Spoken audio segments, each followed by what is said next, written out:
Hey guys, what is up? Super K-Man Rocks here, and we are here for my LPL placements or group stage week number 2 overview and analysis video. I say week number 2, it's really just the second half of this first stage. We covered the first 4 days of this 8-day placement stretch in a video that came out a couple of days ago. If you're interested in that, check out the video up in the iCard. But today we're going to be going over everything that happened in the second half of this week, days 5 through 8. Of course, by the end of this video, we are going to know our 2 teams from each group that ended up qualifying for Group Ascend, our 1 team that finished in last from each group to qualify for Group Nirvana, and our 4 teams that finished 3rd place in their groups respectively that qualify for the play-in stage to try to get into Group Ascend. So everything's going to be settled in terms of the group stage by the end of this video, including tiebreakers. I'm excited. I hope you guys are as well. If you are, let me know down in the comments section below. What did you expect to happen in the second half of this week? Did you expect more of what we saw in the first half, where we definitely saw some teams kind of move forward or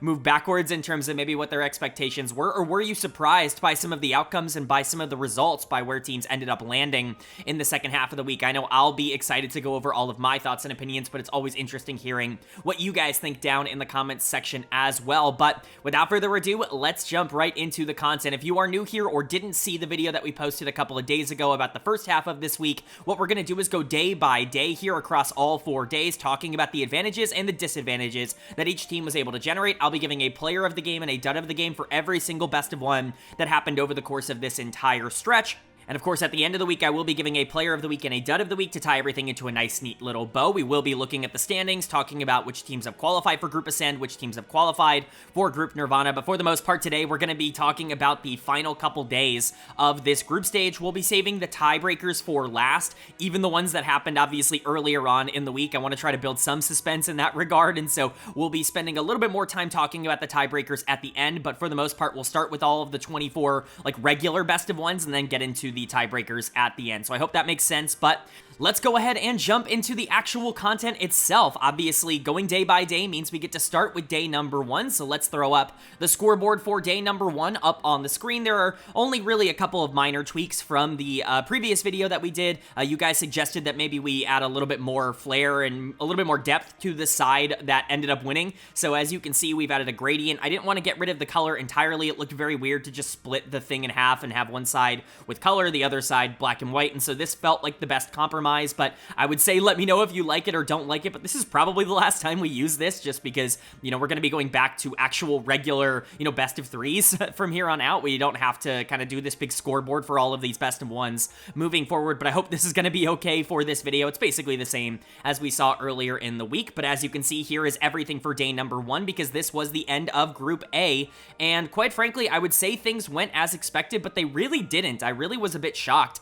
by the way that things went, and we'll kind of go game by game to talk about it, starting with our first game here, Edward Gaming taking on Weibo Gaming. This one is not a surprise. Weibo is going to be able to pick up the win. They were very good this week, and we'll talk about that. Just basically throughout the entirety of this 5th day of action, they were pretty spectacular. They were one of the best looking teams in the entirety of the LPL, and that started here in game number 1. Player of the game is going to go to Xiaohu in the mid lane. The Spring King has woken up. He has arrived to play in the LPL Spring Split. It's actually comical at this point just how consistent he is in this part of the year. Of course, it's kind of a meme at this point that the King of Spring is back, but he definitely was back here in game number 1. He looked awesome on the Aurora. EDG didn't really have an answer to it, and I'll just say it now, he completely gapped Angel on the other side of this matchup. It's going to be really important for Xiaohu to be informed for Weibo Gaming. When we talk about the reason that this team could overperform expectations, I think a lot of it comes down to the fact that the solo laners can be really good, that there is a universe where they are both top 4 or top 5 in their role, and that's how this team ends up making MSI. That's how this team ends up,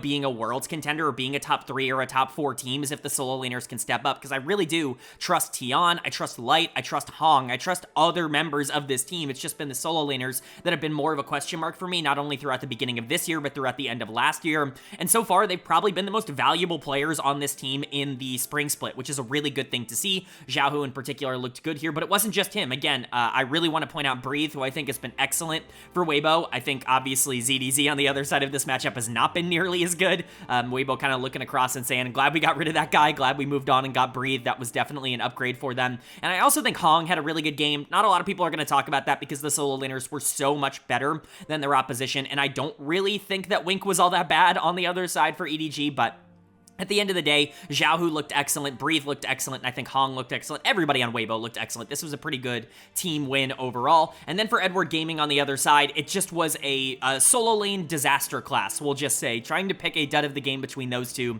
was pretty difficult. Angel is going to get it for me because I think he was worse throughout the entirety of this game. I think he got outclassed more throughout the entirety of this game. I still really like Angel, but it's very clear that 2023 summer is going to be an outlier for him in terms of his modern form. Even last year when he was doing some good things for OMG, it really wasn't consistent enough for me to consider him like even a remotely upper echelon mid laner like he was in 2023 summer. And even before that, like I had always kind of been anti-Angel on this channel going back to his time in World Finals on Suning, on Weibo Gaming. And so, you know, it's definitely unfortunate, but it just feels like Angel's going to be a slightly below average mid laner at this level from here on out, and EDG in general is really kind of suffering from that. But ZDZ should not go under the radar for how not good he was in this game. This is Gwen's first loss in the LPL in the spring split so far, and that champion has looked basically unstoppable. This is another very good matchup into Ambessa here for ZDZ, and he just was really bad at playing the late game here. He just was not a good team fighter, constantly out of position, constantly getting caught out. Just not a good game from ZDZ. We'll talk about him more throughout the week, but he is just not a particularly good League of Legends player right now,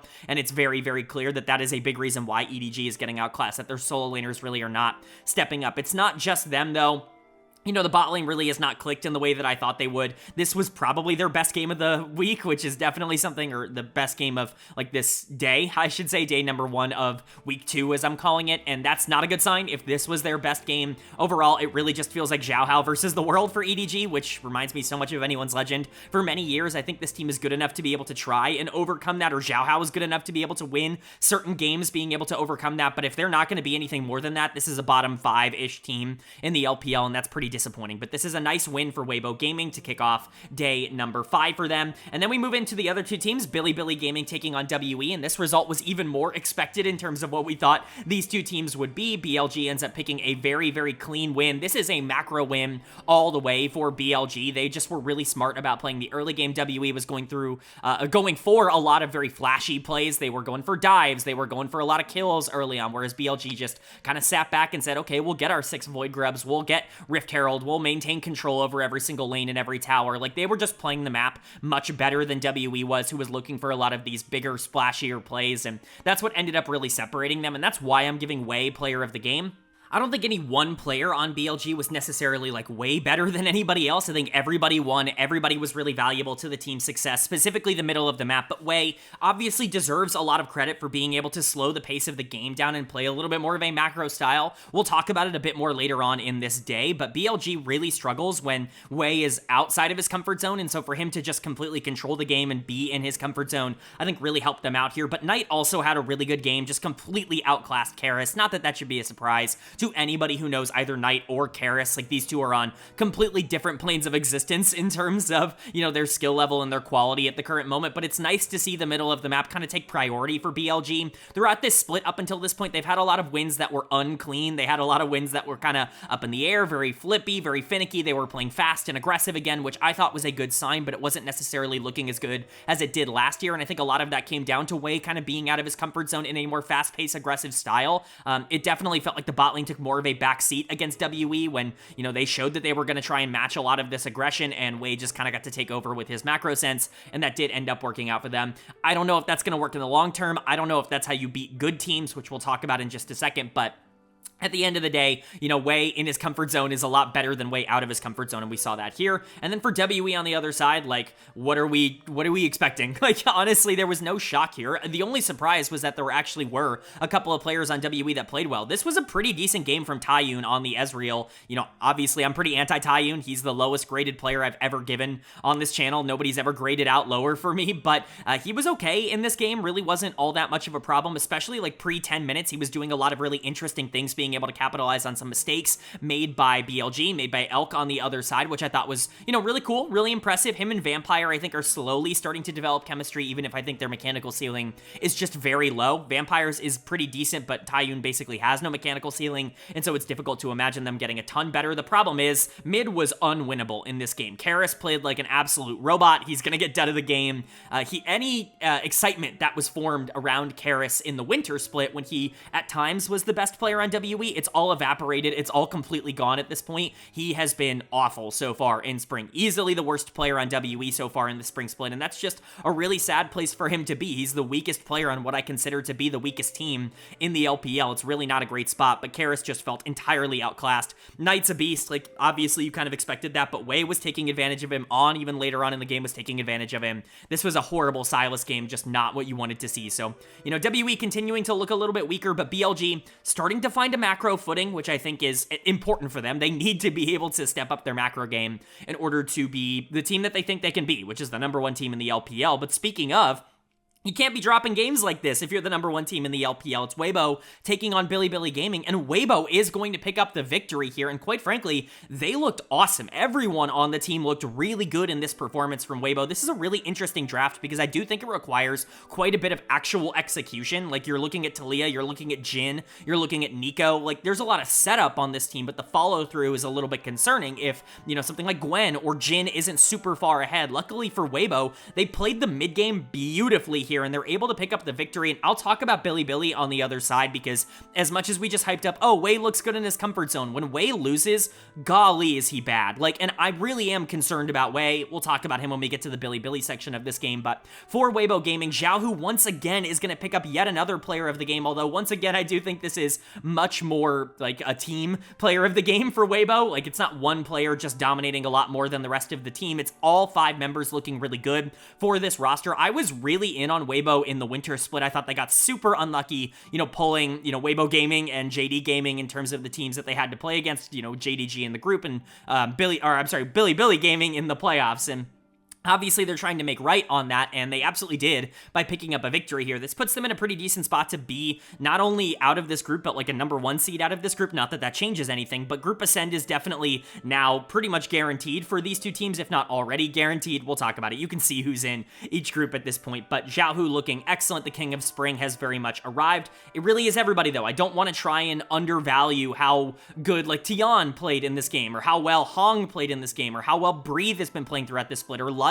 Like, it's all 5 members of Weibo that I think are doing their jobs right now. Specifically, the solo laners have really stood out. And then for BLG on the other side, Wei looked awful. Like, there was nothing else to say. This is one of the worst Poppy jungle games I have ever seen. He's gonna get dead of the game. You know, I put him at #5 in terms of my jungle rankings in the preseason, or I think maybe he was at #4, somewhere around there. And people were upset by that then. They were like, how can you possibly say that BLG downgraded going from Shun to Wei? And I said, I don't think Wei is as good of a player as Shun. I've kind of died on a hill saying Wei has been, you know, a product of a system for a very long time. I think he played really well within the confines of Royal Never Give Up, because I think that team was built around playing a lot slower and a lot more controlled. And the moment he got off of that team, I don't think he looked nearly as good. Like, he was good for BLG when they slowed down the pace, but when they felt like they needed to pick it back up, that's when he was underperforming. And I kept that opinion. Going into spring, I kept him at #5, and once again, I still got a lot of pushback coming in from a lot of people in the comments saying that I was underrating Wei. I think I might have been overrating Wei, putting him as a top 5 jungler in the LPL. This guy is just not particularly good on his own. He's really only good at one style, and when that style gets taken away, he is just lost out there on the map. It's actually absurd to watch. He was, I'm not going to say single-handedly losing this game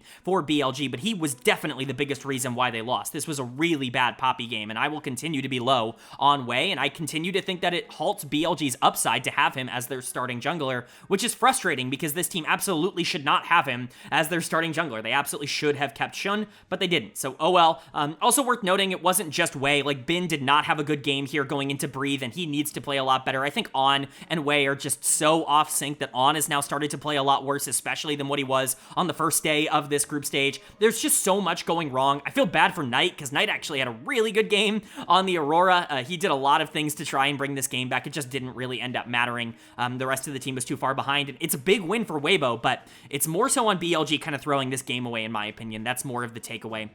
Now we move on to the 2 bottom teams, WE taking on Edward Gaming, and maybe in a bit of a surprise, WE is going to pick up a win in an absolute fiesta. Like, there's no way to describe this game other than just a lot of chaos, a lot of scrappy play. Like, if you were expecting good LPL action out of these two teams, we did not get that. We got some of the least clean, least efficient gameplay that you've ever seen, but it was a lot of fun to watch. This is an LPL banger in the clearest sense of the word. Also, just as a little heads up, if you can hear construction in the background, I do apologize. I can't really do anything about that. I need to get this video out, and they've been doing construction all morning and all day, so I'll try to cut as much of that out in post as I can, but sorry if any of that ends up sneaking through. But let's talk about WE's win, their first win of the entire year, at least in a best of series, because they won one game, I believe, against LGD in the winter split. They played okay in this game. I still think there is obviously a lot to clean up, but jungle was really good. Monkey actually looked pretty solid in this one, and this was kind of the pathway for me to see them winning games. I talked about this in the primer. Monkey just having like a really big playmaking type of game where he can catch out carries at really opportune times, I think is really a positive for WE, and you know what? That's exactly what happened here. EDG was out of position. They opened up the opportunity for Skarner to be able to catch out multiple members over and over again, specifically the Kai'Sa on repeat here, with Kai'Sa basically having all the gold and all of the carry potential for EDG, and WE was able to capitalize better in the back half of the game. I feel really good about that kind of win. I don't know how translatable that is to other teams that aren't just giving them a lot of those advantages, but can they beat bad teams by playing through Monkey's like super feast or famine, very aggressive nature? Yeah, I think that that's kind of a possibility for them, and we saw that here. Again, I don't think this is a particularly consistent team, but I didn't know if they were going to win a game the entirety of the split, so seeing them pick up a win against EDG, who on paper should be a pretty good team, is pretty impressive. But for EDG on the other side, it's all collapsing. Like, the entire world is collapsing around you. This team is even worse than anybody could have ever anticipated. Things are just kind of going wrong right now. Again, credit to Xiaohao. He's trying his absolute best to do anything on this team. He's easily the best player on Edward Gaming, but everybody else on this team is just a complete letdown right now. We already talked about the solo laners, and they still were bad. Trust me, ZDZ continues to be awful. He's actually going to get dead of the game here on the Mbessa. He kind of looks like an unplayable LPL top laner. He looks like somebody who really should not have an LPL spot at the current moment, and I've never been a fan of ZDZ, but this is maybe the worst he's ever played, especially coming off of that playoff run with FPX last year where it felt like he was kind of figuring something out as a weak side top laner again. It feels like that's all disintegrated. Like, he has been unplayable. Getting gapped by Cube on Rumble is just unacceptable. Like, there's actually no words that I can give you that can describe just how bad that is for ZDZ and his outlook moving forward. So he is going to get dead of the game for this performance, but it wasn't just him. Like, On was awful in this game. Even though he had a ridiculous amount of gold, he got funneled super hard on the Kai'Sa. He was the primary option for Edward Gaming, and he just was not positioning well. He got caught out over and over and over again in the back half of this game, and that's why Edward Gaming ended up losing it, even being up in kills. On needs to be better. We're going to talk about it in the next game, but On has not looked good at all in the spring split. I don't know if that's because he hasn't had a ton of time to practice with the team, or, if he was, thrust into this position really fast because Assume went over to FPX. Like, I don't know what the situation is, but On is a better player than whatever he is showing right now. He has never played this bad in his career, and this was a guy who was like a bottom tier 80 carry for a little bit of time before he broke out. So we need to see something better out of On. ZDZ looks unplayable. Angel is certainly not adding a lot. Wink wasn't really doing anything. Xiaohao looks mega trapped. EDG scares me, and losing to WE is kind of the icing on the cake. Doesn't really get much worse than that. And then in that next game, they end up losing once again, this time to Billy Gaming. This was not a clean game, I'll say, from BLG. Like, the scoreline, I think, would show that this was a little bit clean. This was a pretty scrappy, pretty sloppy game overall from BLG, but this is basically the exact kind of win that they were picking up on day number 1 earlier on, like week number 1, as I call it, on this channel, where it's just a lot of chaos, it's a lot of action, and they're talented enough to be able to come out on top. Again, I don't know how consistent this style is, but Knight is really good at League of Legends, and sometimes that's all you really need. He's going to get player of the game. I don't know how people can doubt Knight at this point. Again, very similar to what we'll talk about with Xiaohao on the other side. He's the only player on this team that's even been remotely consistent. Even the bot lane has not looked all that great every single game. On was great on day number 1, but on day 5 here, he's had some ups and downs. Bin has not really been Bin over the course of this split. Way, we already talked about not playing well, but Knight really is just awesome. He is able to win basically any game from any situation so long as you put him in that position to do so, and he did that on Ahri, his best champion. So really nice to see Knight continue to play really well. Jungle continues to be underwhelming, though. I think this was another game where it felt like Wei was out-jungled, this time by Xiaohao on the other side. That's not entirely surprising, but is Xiaohao just a better player than Wei? I don't think that's entirely out of the question. I think they're a lot closer than a lot of people would like to make them out to be, but at least for now, BLG is so much of a better and more complete finished product than EDG that it's difficult to make that assertion. And then For Edward Gaming on the other side, On's gonna get done of the game. Like, what is happening with him? Like, he just looks so bad in these games. In this Ezreal, he gets caught out over and over and over again. He consistently is giving over leads to the enemy team. He doesn't really recognize or understand the power and the potential that a champion like Nico can put out there. And so he ends up just falling and giving over gold over and over again. On, quite frankly, looks like a bottom 2, bottom 3 AD carry right now on EDG. And the team in general looks like a bottom 2, bottom 3 team, which is never a good spot to be in. Xiao Hao continues to look really good. Quite frankly, he was the better jungler in this game if all things were isolated. His early game was really good on the Zyra, but everybody else continued to underperform. Angel had a really bad game. ZDZ was awful throughout this entire week. I don't think Wink was really doing much. It really was Xiao Hao 1v9ing versus the world, and it's not easy. That's not good enough. You can't pick up wins with Xiao Hao 1v9ing. The one game that they should have been able to win with Xiao Hao 1v9ing, the other jungler also performed well. Like, what are you supposed to do in this instance? It feels like EDG is kind of out of options if their solo laners and their bot lane are going to play this bad, and it's really unfortunate because this team had a lot of potential. But let's talk about our final game of the day, which is WE taking on Weibo Gaming, and Weibo is going to pick up yet another win. This one is exactly what you thought it would be. This is WE just not having the firepower to be able to deal with Weibo Gaming, who is just really good, really clean across the board. Xiao, who's kind of in GOAT mode right now. He's in spring GOAT mode. He's going to get player of the game for the 3rd straight game. Yeah, they played 3 games this day, and he got player of the game for all 3. That's a ridiculous accomplishment for Xiao, and he should feel pretty proud of that. But overall, like, Weibo Gaming was just great across the board. The whole team has been really good. As much as I'd like to single out Xiao and say, oh, King of Spring, he's carrying the team on his back or everything like that, I think that would be, like, unfair to the rest of the team and how well they've been playing. This game was exceptionally good from the bot lane of Weibo Gaming. This was their best game of the week. Light and Hong really seemed to be finding that chemistry. Hong in general was excellent throughout this entire week, throughout really this entire day. And then you have Breathe on the top side, who I think has genuinely been one of the better performing top laners in the entirety of the LPL. Tion continues to stay aggressive. Him and Xiaohu were everywhere on the map together. When you talk about the greedy style of Weibo Gaming, I think it really was encapsulated with the way that they played the Vi and the Ryze combo in this game, where they wanted to fight all the time, and they were constantly winning those fights, which meant that their gold lead got bigger and bigger, and it basically became impossible for WE to get back into this. It's just everything you could want to see out of Weibo Gaming. Are they the best team in this group? I don't think it's crazy to say that. They certainly performed like it here today. And then for WE on the other side, this is much more the WE that we remember. It's them picking overpowered champions like Neferi Jungle, who have been undefeated up until this point and just not really having any sort of pressure or priority on it. Taiyun's gonna get done of the game on the Ezreal. This is the Taiyun I remember. The guy who just constantly gets caught out on the AD carry that has the most safety in the entire game. It's crazy how many Ezreals were constantly getting caught out on day number 1 here of the second half of this week, day number 5. It's just, it shouldn't be happening. There's really no point there's really no way you can justify that in any way, but the biggest loss here is obviously Neferi's 100% win rate in pro play. That is now gone, but WE kind of performing as you would expect them to against an actually good team. They just don't have the firepower. They lose early. They give over everything in the mid game, and they end up just kind of dropping pretty quickly into the game. It is what it is, but WE with that win over Edward Gaming and with EDG going 0-3 here today does set up a tiebreaker situation for them to try to get into that 3rd place spot against EDG. We'll talk about that, of course, at the end of the week, try to build some suspense towards that game, but it's definitely not the situation I thought WE would be in. I thought that they would be 0-6 pretty clearly in this group, but at the end of the day, picking up 1 win is enough to be able to get you in that tiebreaker spot. We'll see if they can make the most of it, and Weibo Gaming, they looked awesome. Again, finishing the group at 5-1 is about as good as you could possibly ask for. Same record as BLG, and they are guaranteed for Group Ascend alongside BLG. Those are the 2 teams in the top 2 of this group. Both of them, I think, looked fine. I would argue Weibo Gaming definitely looked better, but it's hard to project that they're going to be better than a BLG team that figures things out moving forward. It's definitely difficult to say that, but at least for now, Weibo Gaming might be the best team in this group, and that's definitely not what I was expecting.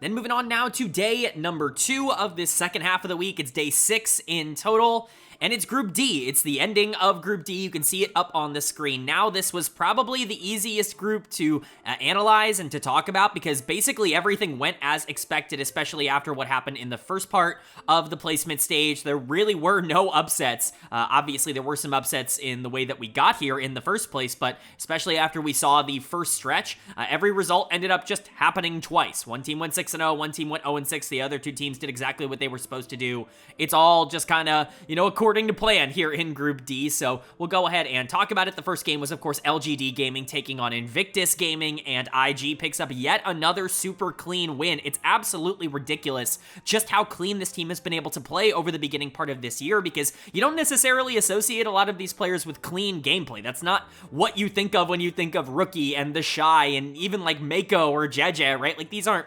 controlled kind of players. These are chaotic players that want to create a lot of these chaotic game states. That's not what we've gotten so far, and honestly, of all of the games that they've played, this might be the cleanest game that they played, specifically for Gala, who has just been absolutely on fire in spring so far. He's going to get yet another player of the game. He was player of the week for the first 4 days. I thought he was the best player in the LPL when you look at the first half of this placement stage, and he is absolutely already picked up right where he left off on day number 2 of this group stage. So really excited to see Gala play like that. Mako has really looked great. The bot lane in general has looked super cohesive. Jeje has been playing like one of the best junglers in the entire world throughout all of 2025, even going back to winter when this team was underperforming. Jeje was already the player that was playing his best. I think the Shy has been really good on the top side. Boy, did he take advantage of Saucy in this game. And Rookie, I think, has been playing much better than he did in winter, which is a very important stretch. Overall, just a really good game from Invictus. And then for LGD on the other side, everyone was kind of awful. Like, I know the scoreline honestly doesn't look all that bad. They ended up picking up 20 kills, but at the end of the day, this was mostly just because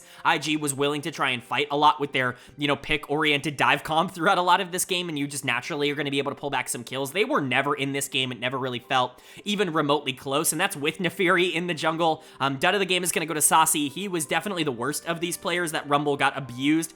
10 deaths on Rumble is not particularly good in a pro game, but at the end of the day, Gala had to get his 16 kills from somewhere, so Saucy was going to be the one to kind of give that over. He's been intriguing, I would say, as a top laner. He's certainly not consistent, but the highs are there. The lows are also very much there, though. At the end of the day, it's hard to really pinpoint 1 or 2 players that were infinitely worse than the other 5, like on this team. It more so just felt like one of those games we've already talked about a couple of times here today, where the losing team is just outclassed by the winning team. The winning team just has way too many resources. They are way too good at the game, and, LGD in this case just didn't have the firepower to be able to keep up. Saucy was definitely the weakest link of that entire exchange, but IG was awesome. A very clean, very strong game. Gala in particular looks like an absolute monster. Gala and Jeje have really been the standouts so far for Invictus Gaming. Mako has also been much better here in spring, which is a really good sign. But moving on to the second game, the other 2 teams in this group, JD Gaming taking on LNG. JDG picks up a not surprising win, although it was a lot closer than it probably was expected to be. With how LNG ended up playing on day number 2 earlier on in the placement stage, I think a lot of people anticipated that they were just going to be fodder, basically, for the rest of the split, that they could potentially be one of the first 2 teams out and one of the teams that does not qualify for the summer split. They were competitive in this game. It certainly was a lot closer than what we saw in the first day from them, but JDG still is able to get over the top, and basically all of that is the Scout revenge game. Scout's gonna get player of the game for JDG. It's kind of flipped. It's very funny to watch this because in winter, Pays was the one that was really hard carrying a lot of their games for them. He was, I'm not gonna say 1v9ing, but it was like a 2v8 most of the time with Scout and Pays, really doing a lot of the heavy lifting. Jun would show up, occasionally, but Ale and Missing were not good at all in winter. And at least so far in spring, Scout has really been the one to be the primary option instead of Pays. I'm not entirely sure if that's a good thing or a bad thing. This was not a particularly clean game. Top lane is a problem for JDG, but at the end of the day, Scout looks good, and that's all you can really ask for. If Pays can step up and they can still be that dynamic duo carry, I think we've lost some of the momentum surrounding the JDG hype train. It's very weird to see people online talk about this team, like people on social media, because I think people are forgetting they just got 3rd. Like, they were in winners finals in the previous split, and people are talking as like, oh, they're not even a top 6 team in the LPL. Like, it just feels kind of ridiculous where the conversation is headed. I get that they're not particularly clean, that there are a couple of players on this team that I really doubt, but the good players on this team are unbelievably good, and I think that will make them competitive against basically anybody, and at least for now, Scout looks great. I think it is worth pointing out, though, Ale has been not just bad, but like really bad, like actually bottom 3 top laner in the LPL kind of bad. I don't really know what's going on with him. He's never performed to this level before in his career. He's been a very consistent player for a very long time. To see him come over here to JDG and just completely shit the bed so far, not only in spring, where he was really bad on day number 1, but he wasn't particularly good in winter. He was getting outclassed. He was a weak link for this team. He's not just a weak link now, he's the weak link for JDG, and I think he needs to get a lot better, but At least for now, if Scout's going to continue to be a primary option, I think Shun and Pays and, even Missing at this point are good enough for you to be able to be a top 4 team, even if Ale sucks. But you definitely want to see a little bit more improvement in that area. And then for LNG, like, this team is just super predictable. Credit to them. They were trying. And once again, Zika is mega stuck here. Zika mega outclassed Ale in this game. It was actually crazy how much better he was on the Mbessa versus Ale's Jax. It wasn't even a remotely close top lane matchup. I will continue to go to bat that Zika should be on a top tier team in the LPL right now. Like, he should be going to Worlds. There's basically no reason for him not to be competing here. If these two teams traded top laners, I think that would feel relatively fair for me in terms of the form that they are currently on, but it wasn't up to Zika. You can only do so much out of the top lane position if the rest of the team is going to run it down. We spoke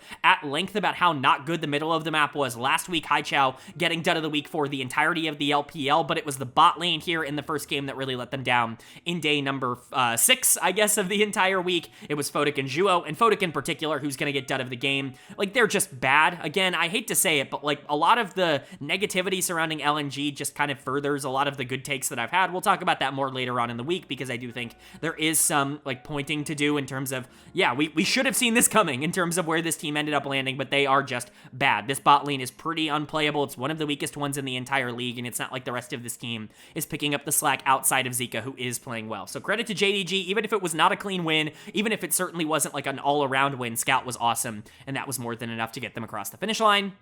But then we move on to game number 3, and game number 3, I think, was the one obviously most people were looking forward to. You're going to hear me say that a lot throughout this entire week. Game 3 is the top 2 teams basically in every group throughout the day, in the same way that game 4 was at the early part of the weekend. Invictus Gaming taking on JD Gaming. But once again, it's just IG being the better and more complete team at the current moment, and that's pretty fair to say. I had IG moved up to number 4 in my power rankings at the end of last week, and JDG moved down to number 5. That feels pretty accurate in terms of where these two teams are at. Invictus feels very complete. This macro game was absolutely incredible. I am not used to them having such good macro, like not just IG, but these players in particular. You're not used to teams like this having great macro, but Mako has clearly kicked it into gear, and Jeje is playing out of his mind right now. He's everywhere that he needs to be. Player of the game can go to quite a few members. I think it has to go to either Jeje or Mako in this game number 3. Both of them were absolutely excellent, but I'm going to give it to Jeje in the jungle on the Sejuani. Felt like he was the one that was creating the most, although I think Broadcast ended up giving it to Mako on the Alistair. Whichever one you end up preferring, I think is kind of up to you. Gala had another fantastic game on the Misfortune. Again, shout out the Redditors last week who were saying that Misfortune was an unpickable champion for top esports, and that's why they were not performing up to the level that you would want. Crazy that anybody would have that opinion. I tweeted that out with how successful Misfortune has been, not only in the LPL, but globally, especially at the top level. Once again, we're seeing Gala really perform well on it, but Jeje and Mako were the facilitators here. It's the macro pieces for IG that really ran the game. I like Rookie and the Shy, and they definitely established the identity for Invictus, bringing back the world champions that were able to bring a world championship to this organization in the first place, but they are by far the least relevant members of the team right now. All they need to do is survive, and this team is going to be just fine, because the rest of this group is incredible. Jeje, Gala, Mako, they are playing out of their world right now, and that's really clear when they play a really good team like JD Gaming and just completely outclass them. Now, a lot of that is JDG just having their weaknesses taken advantage of, which we can talk about here. JDG's macro was awful in this game. And if you're going to pick something like Vi Rise as your middle of the map, as your mid-jungle duo, you need your macro to not be horrible. Like, there's just no way that your macro can be that bad and for you to be able to win it. I get that you got missing Rakan, and he's been undefeated on that champion, but that undefeated streak is now gone because they end up losing this game. And dud of the game for me is going to go to Ale in the top lane, although I think it's not just him. And there's a lot going wrong. This team is definitely weaker right now than they were in winter. I don't know how much weaker. It's really difficult to get a grasp of that because the consistency is just not there. I still think the upside is absolutely there. Like, Scout's playing fine. I think if Pays can get back on track, then this team is going to be fine. But Pays has not really been like a world beater so far in the spring split. And then everybody else in this team is just having their own problems. But again, specifically Ale, like, he has been like a bottom 3, bottom 4 top laner in terms of actual production so far this split. And I don't really know what else to say. He has to be better than that. This team has higher expectations than just being an okay team. And that's something that they are right now. They are just an okay team, but a huge win for IG, basically a macro win for IG through Mako and through Jeje, and that's a really cool thing to see.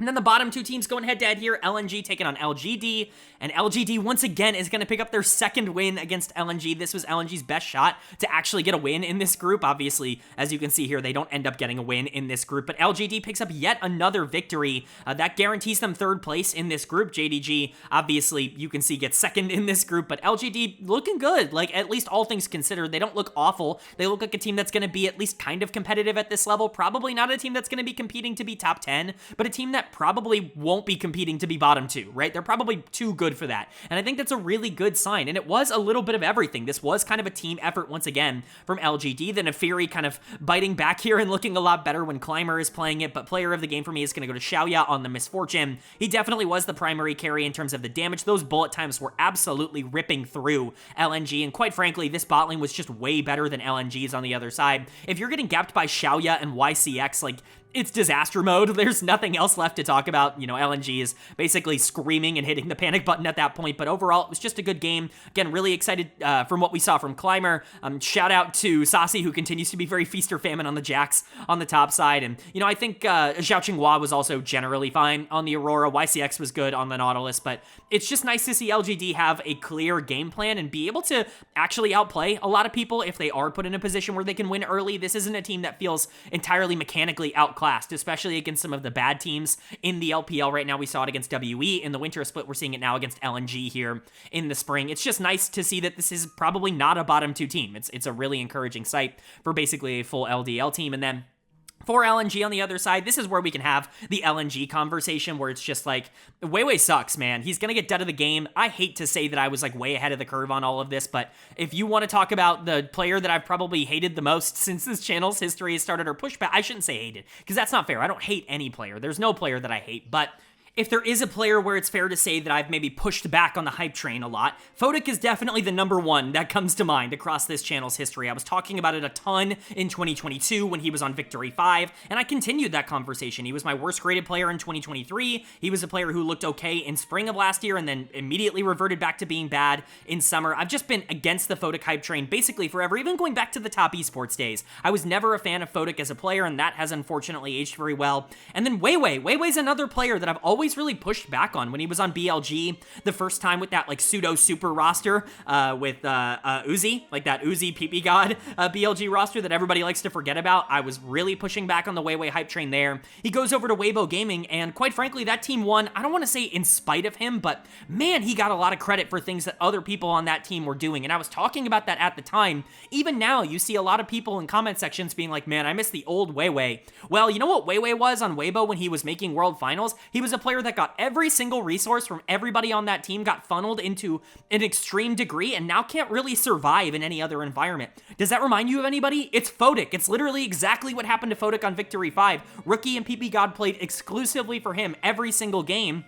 And all of a sudden, his job became so easy. In the playoffs, he got exposed because teams could actually take advantage of him, and he was never able to repeat that kind of performance. Like, they're very similar players, and unfortunately for LNG, they've just gathered a bunch of these guys who were hard carried into really good spots, who looked a lot better because of the circumstances that they were in, and now they're being let down because of it. They're one of the worst teams in the LPL, if not the worst team in the LPL because of it. So you want to say, like, oh, it's shocking that LNG is this bad. Yes, it's shocking that these players are this bad, because even at their worst, there's no reason for them to be performing like this. But are you really all that surprised that Weiwei and Photic and Zhuo are not able to carry a team? I'm certainly not. Like, I'm not stunned that this team is bad. I've been talking about these players low for years, and so, you know, it's funny. A lot of those takes that people really criticize in the primers, they often come back to be right. I know it feels like self-promotion here, but at the end of the day, we got to call out what we're seeing, and Weiwei's not a good player, Photic is not a good player, and LNG is kind of getting obliterated because they bought into the hype, and that's just what's happening now. LNG is not good. Jungle is unplayable. Bot lane kind of seems unplayable if you're getting gapped by Xiaoya and YCX, and they are going to be winless in this group, and we'll talk about that a bit more later. But moving on to game number 5, it's JD Gaming taking on LGD, and JDG does pick up the win here. This is a super clean win. This is the JDG that we saw in winter, and it's easily the best game that they played all day. LGD is an okay team. We just saw that. Like, they're able to pick up wins in, you know, decent scenarios, and this is basically an identical draft from them. Obviously, the Akali coming in really ended up being being a negative for LGD, and there's no misfortune. It's the Varus here, which I would consider a positive, but it's engaged support. It's Jax on the top side, and more importantly, it's Neferi for Climber, and JDG just completely outplay it. Shun absolutely pops off here. This is like the Shun and the JDG that we were talking about in winter. He's going to get player of the game on the Xin Zhao. Really great stuff from him. If he's going to be able to take over games like this, like, these are the games that JDG just dominates. When he was playing like this in the playoffs this past split, this team was unbeatable. If Shun's going to step up and be a primary option for them, you know, that is a top 3, a top 2-ish team in the LPL. If he did that against IG, I think they would have beat them, but he didn't. He got outplayed by Jejen. He needs to find some semblance of consistency. If he's not going to be able to play like that against top teams, that is more of a concern, but it was a little bit of everything. I think especially jungle, but also mid and bot, I think played really well here. Scout had a really good day, all things considered, and I think bot lane really stepped up in this final one. So, you know, just a nice performance from JDG. Ale wasn't able to, you know, bring them down in this one, but for LGD on the other side, it's Zhao Qinghua who's going to get done of the game for me on the Akali. This Akali was just way too aggressive, way too forward, and was taken advantage of in multiple ways. Scout's definitely the better of these two mid laners, not that that should have ever been up for debate. People hate on Scout for basically no reason because they don't like to watch the ends of a lot of splits. This guy ramps up basically every year, and Zhao Qinghua just wasn't able to compete with him in this one on the Akali. Overall, it was everybody, though. Bot lane was really bad in this game. Climber didn't have nearly the level of success on the Neferi. Sasi was the only player on this team, I would say, with any sort of resources, any sort of actual gold or XP to his name, but he also was giving over a lot on the Jax in that same way, just a very feast or famine style from him. This is expected. Again, this is very similar to what we talked about with LGD's loss to Invictus earlier on in the day. They put up some interesting stats, but at the end of the day, they're mechanically outplayed, and that kind of, you know, became clear. So good on JDG for getting 4-2 in this group. I think that that's a fine outcome as long as they continue to ramp up. This is a lot closer to what they need to be than what they were before this on the day. And then for the final game of the day, LNG taking on Invictus. IG ends the group 6-0. Congratulations to them. They end undefeated, and they look really good doing it. Jeje's going to get another player of the game here. Is he the best jungler in the LPL right now? I certainly think that there is a conversation to be had around that. He is performing very close to that. I will say this is the first, like, quote-unquote chaos game. As you can see, they actually were down in kills throughout a lot of this game. This is the first one where it's like, oh, the Shy is running it. Like, he is actively trying to lose them this game. You know, that's going to happen. You expected this to be the way that Invictus played. This is always how the Shy has operated, and so it's kind of been a surprise to me that he's felt a lot more like controlled and contained throughout the spring split and even the winter split up until this point. This is kind of what you were expecting. We'll get to the Shy in a second, but Jeje was able to kind of push them over the top. The dog continues to bark. Neferi, when played by actually good teams, ends up looking really good and ends up being really dominant, but shout out to the Shy. He's actually going to get my dud of the game, as you can see on the side for LNG. I do think he was the closest member to being, like, awful for either team in this game. LNG overall they weren't good, but they weren't awful. Like, the whole team was not great. Bot lane in particular was really not great, but I can't really sit here and say that any of them were specifically worse than the Shy. I think he was definitely the player that made this the most up in the air. So he's going to get my dud of the game. Again, I'm not even really surprised. The only thing surprising about this kind of outcome is that this didn't happen earlier on into this split, that Jeje and Gala and Mako and even Rookie to an extent weren't popping off with the Shy kind of running it on the top side. That's the version of IG that I was expecting coming into the year, so it's kind of fine to see it right now. But for LNG on the other side, this is probably the best game that they played all split up until this point, and they still never really felt like they were in control of it. It was all just, well, is the Shy gonna throw it for IG, or is the rest of the team gonna be able to win it?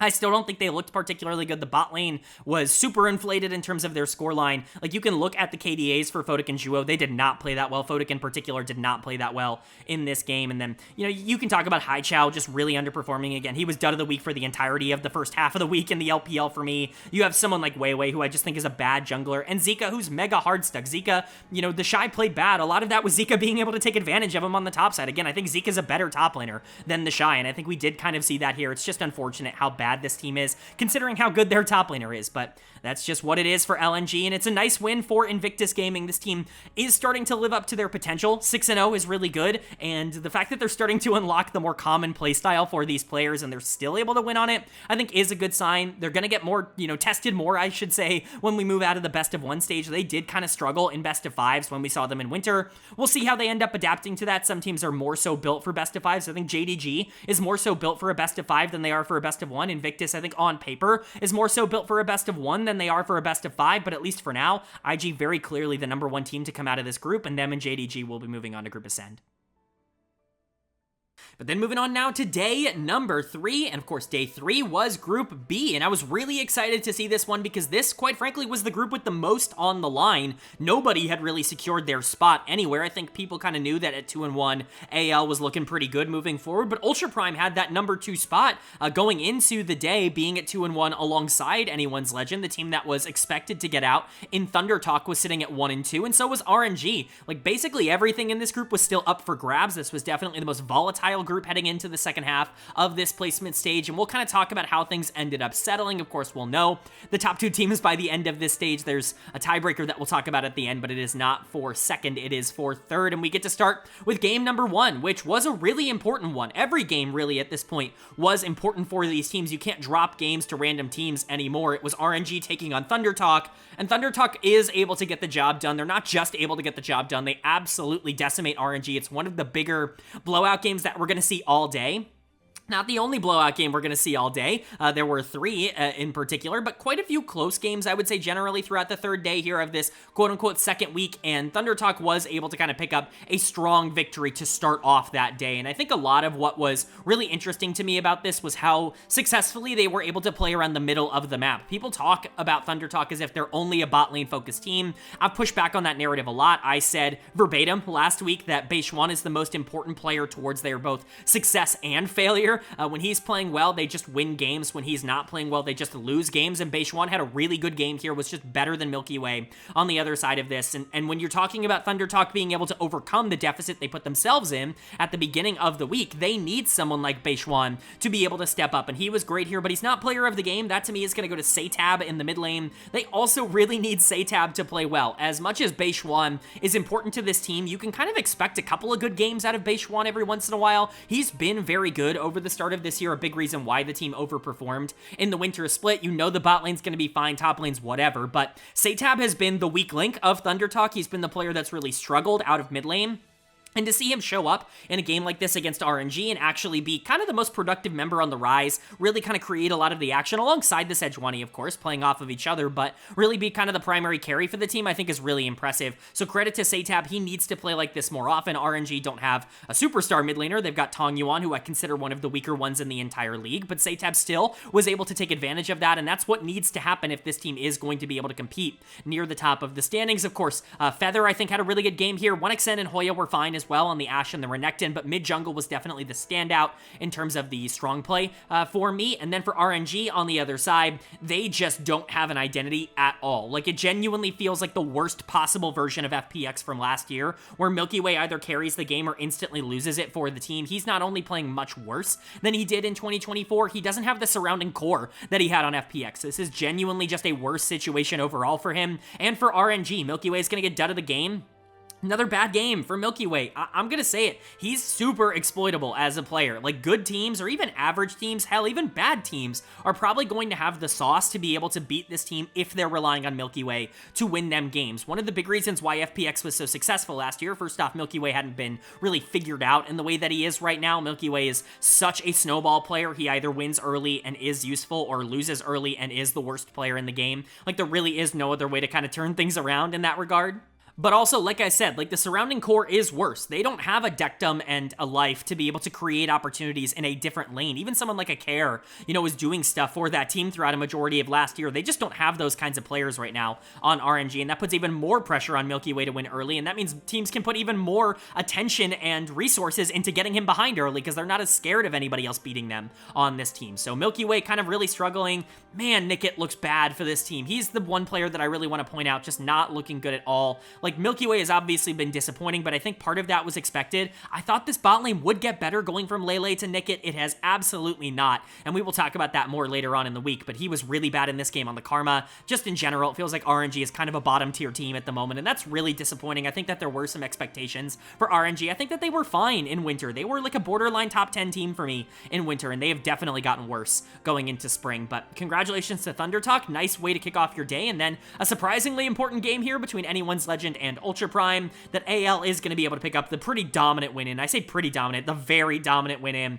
This was not difficult. They completely popped off. This was easy. Everything was going right for them. Like, there's really not a lot of analysis that I can give. AL was just way better than Ultra Prime on the other side of this matchup, which is nice because Ultra Prime took that random game off of AL in the best of 1 on day number 3 earlier on in the week, but Hope's going to get player of the game here. I think you could reasonably give this to basically anybody, but Hope in particular really popped off on the Varus, really made this game look incredibly easy, so credit to Hope. He's obviously been exceptionally good so far in 2025. We've gotten very used to these great performances. This is his breakout year, as far as I'm concerned. I know people are going to talk about the time he went to top 4 in Worlds, the semifinals of Worlds, but he was the weak link on that JD Gaming team that went to semis and didn't necessarily have the success that maybe they were looking for, and then he gets shipped off to WE. They're not performing in the way that they need to at that moment, and you know, it just creates this narrative around Hope where it's like he's a good, not great player. He is playing like a great player right now. He's not playing like just any other AD carry. This is definitely the best year of his career, and I'm hopeful that he's going to be able to keep it up.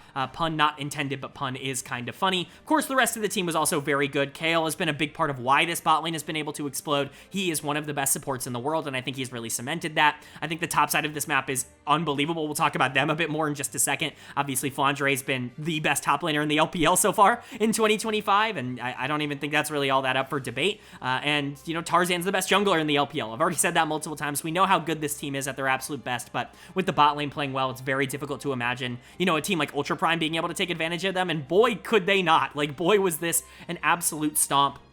You can basically point to anybody, really, on this team, like, getting outplayed and getting completely destroyed in terms of how this game went. You don't get 15-2 down, like, 15k gold on accident. Like, that's not a game that just happens, you know, randomly. Ultra Prime was just not in a position to be able to win this. They got destroyed basically everywhere, I would say, except for jungle. The only player who looked even remotely playable was Junhao in the jungle matchup here. Junhao looked very good on day number 3, the first day of Group B, and I was hopeful that we were going to be able to continue to see that. You know, they brought Xiaoxia in because they wanted to try and make sure that he felt more comfortable as a jungle player, bring in a former teammate that he had in the LDL, that he had success with in the LDL, but it was really kind of the connection between him, or Junhao, and Saber that I think really shined in that first day of this group stage. That's kind of fallen apart here. Saber did not have a good game. He was not able to hold up to Shanks, and Xiaoxia, boy, was he not very good. He's going to get dead of the game for the recon play. I think you could give this to Wacko on the Mel. I think that that's entirely fair. You could give this to Jiang in the top lane on the Ambessa as well.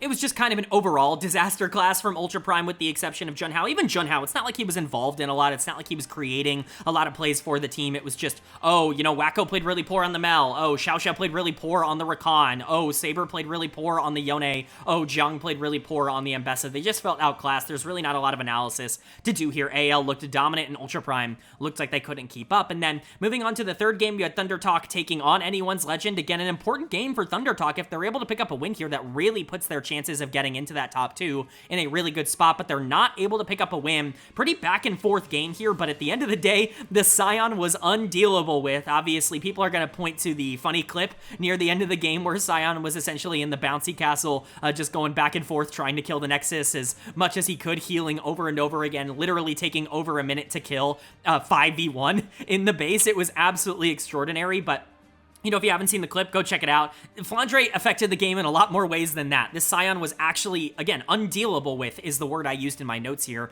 Like, there was no way for Flandre to actually be taken down, and that opened up a lot of opportunities for a player like Hope to be able to take over on the Kai'Sa and be the primary damage dealer in a lot of these fights. Once again, it's setting up the top side of the map to be in a good spot so that you can put more resources in the bottom side of the map to allow them to feel more comfortable. It's a really good strategy. Again, the Neferi kind of popping off this time for Tarzan, but how could you not give player of the game to Flandre? He was definitely the main character here, not only because of that crazy, you know, bouncy castle 1 minute of CC at the end of the game with him trying his best to kill the Nexus, but because the Sion really was a gigantic problem throughout the entirety of this game. He was the main character, and even with Hope doing a ton more damage, it's really difficult to point to anybody other than Flandre. He's been the best top laner in the league, and it's not been particularly close. This guy has been absolutely dominant so far in 2025. I will continue to say this, and in fact, I'll even double down on this. This right now is the best that Flandre has ever played. That includes when he won Worlds on EDG. I think that he is currently in the best form we've ever seen him in, and coming off of what I would consider to be the worst year of his career in 2024, that is a really positive thing to say.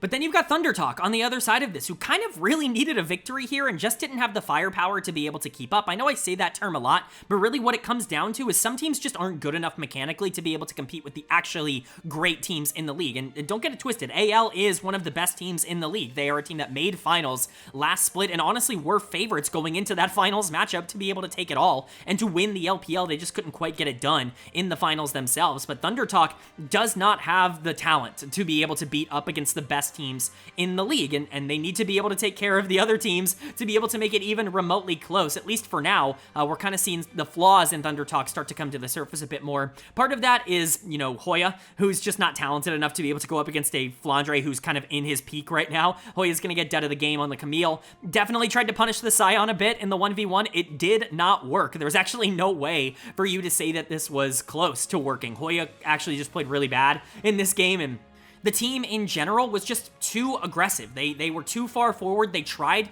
to be able to compete mechanically with AL, and they just weren't able to do that. Hoya was in a position where he was trying to dominate a 1v1 against a player who is better than him. You saw that in the bot lane, where ThunderTalk's bot lane was playing super far forward on the Misfortune, trying to take advantage of the low-range Kai'Sa, and then, you know, Tarzan would be there, and they would just get taken advantage of. It's just one of those situations where you have to understand the position that you are in as the team in this game. If you're taking a 2v2 or a 1v1, you have to be sure that you can actually win it, and in a lot of cases that just wasn't the case. This was a super aggressive game for ThunderTalk, oftentimes trading a lot of resources, but for the most part they just didn't have, as I say, the firepower to be able to overcome it. So they end up dropping this game number 3. AL ends up picking it up. This basically confirms them for Group Ascend. We kind of knew they were going to be in Group Ascend. That's not really a surprise to anybody, but then we move on to game 4, and man, is this game important towards qualification for Group Ascend. It's Ultra Prime taking on RNG, and RNG is going to pick up the victory in this game number 4, and this is huge. If Ultra Prime won this, then ThunderTalk was really on the hot seat. It was going to be a real difficult challenge. They would have needed